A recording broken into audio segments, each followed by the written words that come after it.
Here's a really easy side hustle that even an 11-year-old could do. The best part is you don't have to spend anything to set it up, and it'll create you passive income. First, you want to go to Pinterest.com and you want to create a business account.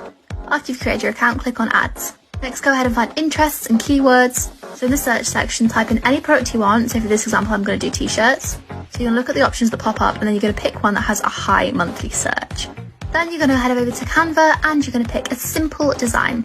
And then you're going to go to printful.com and create another free account. Look for a t-shirt you like in the catalogue and put your design on it. Now you're going to go to Etsy and make a free account. Next, in the Printful settings, you're going to connect your Etsy store. So now every time you get an order, Etsy will send the order to Printful, and they will print out the product, send it straight to the customer, and everything is done for you. All you need to do is create a simple listing like this. If we multiply the number of sales by the price, this person has made over $3 million, nearly $4 million, just from selling t-shirts. Like I said, this will all be automated and it will be passive income. If you want to know my favourite and easiest side hustles, don't forget to follow and check out my profile.